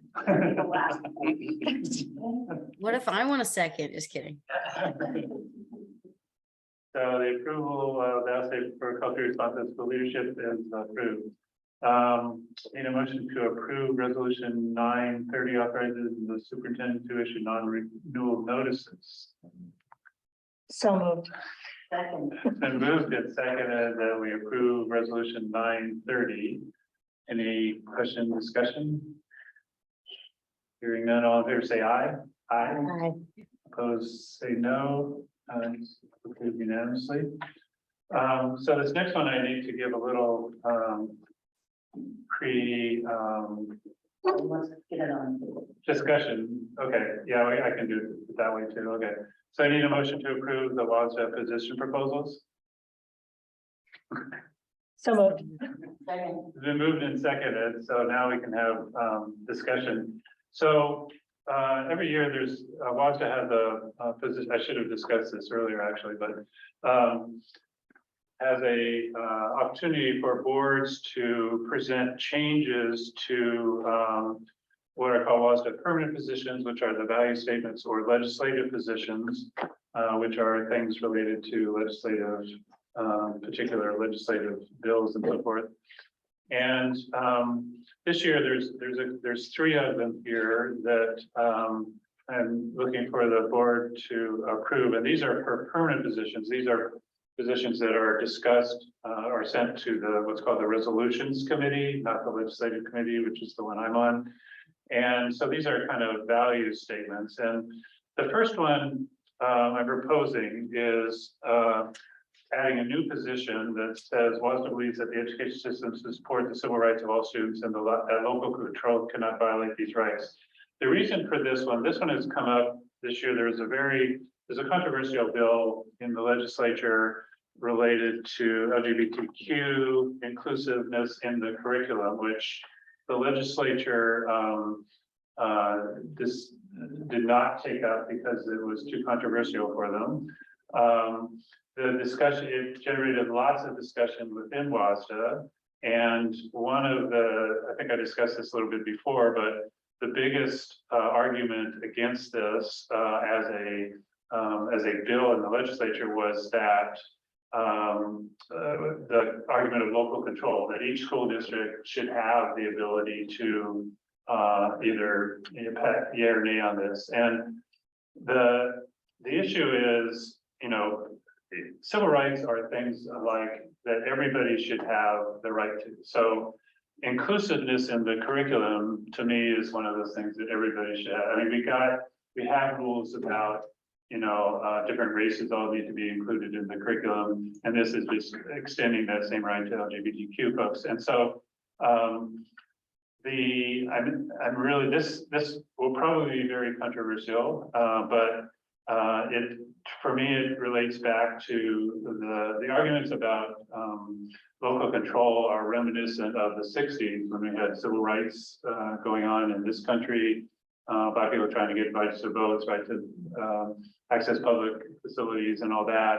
And the argument at the time was from a lot of some states rights. Oh, yeah, we have the right to decide who can do what in our state. And so it's very reminiscent of that same thing. Remember the abortion, the big break. Yeah, exactly, same thing. So anyway, this is would be a new position for WASDA to say that, look at, you can't, use the argument of local control when we're talking about civil rights. And so the argument, I mean, they could start to make the argument, well, the civil rights, okay, that's one thing, but I just get a little tired of people throwing up local control when I think there shouldn't be that. So that's the new position. The second one is, So does Go that ahead. fall to the civil rights stated in the state? Constitution or whatever, or what civil rights? yeah, Laws that have its own. no, list. I've written a lot of these over the years, and it's, I guess I'm leaving it kind of vague in the sense that, my point here is to try and get them to say that, you can't just throw up local control Right, when you're talking about people's student civil rights. That's, yeah, I'm just wondering, Yeah. who defined those? oh, yeah. The state, so Yeah. that we have those rights covered? Well, that's, okay, so like I say, for the, the particular one that I have in mind, the LGBTQ, in the curriculum, that is a bill that the legislature considered this time and did not pass. Right. But inside WASDA, the whole discussion came down to local control. Yeah, okay. And so, yeah. The next one is this one is, it's kind of a technical one that we have, there's two positions that WASDA has. One of which I wrote a number of years ago, achievement and opportunity gaps. And then there's another one that's achievement ampersand opportunity gaps. And those two get confused, and they're two different ones. And I just want to change the one, the ampersand one is really about saying that districts should to develop a comprehensive equity policy. And so that should be the title of it. So that's what that, and then the last one, they actually last year, and this goes back to our kind of what we call race and equity policy. Last year, they took out the word, they said, so WASDA believes that in order to disrupt the systems that perpetuate achievement and opportunity gaps, local school boards should adopt a comprehensive equity policy, which directs school directors to put in place strategies and engage in practice where diverse voices and perspectives are included. So they took out the word race and equity. And when we developed ours a number of years ago, it was actually our students that came back and said, no, race, you need to have race. You can't just have, a general equity. Race is such an important issue in the history of this country that you should need to put in race and equity statement. So anyway, this is just a proposal to put that back in. So anyway, I hope that, I don't know, is there any other questions on these particular issues? So what I would do is, if they're approved, I'll submit them as coming from our board, and then they'll go to the resolutions committee. The resolutions committee will consider them, and we'll get back sometime in probably May or June, whether they will recommend to do pass or not do pass, and then we can decide if we want to, if they say do pass, then we just go forward. If it says they do not pass, then we get to decide whether we want to have them put it before the General Assembly anyway, or not. And so we can deal with that. So any questions on that? Okay. So we had moved and seconded. All in favor, say aye. Aye. Okay, any opposed, say no. It's approved unanimously. Okay, Thank you for doing that. you're welcome. It would be interesting to see the reaction we get. Let's see, take a motion to approve request to formally engage with PSSP as ESP for assistance with the interim superintendent search. So moved. Can move and seconded that we approve the request to formally engage with the PSSP with assistance with the interim superintendent search. Any discussion? Discuss that one. Okay, all in favor? Is there any money involved? I don't believe so. No, No. okay. No, there's not. No money involved. Thank you. Okay. All in favor, say aye. Aye. Aye. Any opposed, say no. Approved unanimously.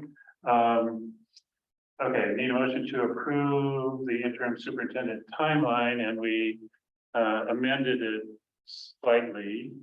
Yeah, before, so we'll approve the interim superintendent timeline as we amended it earlier. So need a motion? So moved. Second. So moved and seconded that we approve the interim superintendent timeline as previously modified in the meeting. All in favor, say aye. Aye. Aye. Any opposed? Approved unanimously. Okay, so now we come to the final potential public comment period.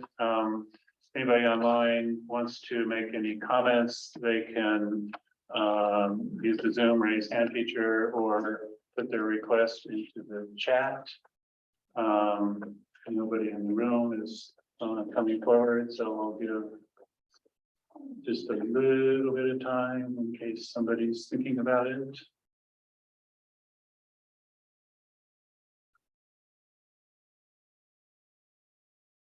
Okay.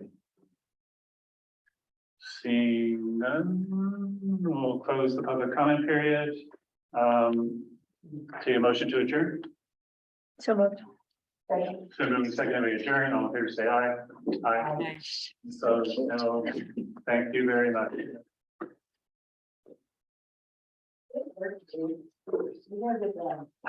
Did you see the one she left for me? Oh, I've been. Oh, Good night. get him on there, on tour appearance. Yeah, we've got some years. He says hello. He voted. I don't know if y'all heard him. No. No, Okay. Looks like he wants to make a motion to go to sleep. Yeah. Right? Yeah. Constantly. Good night, y'all.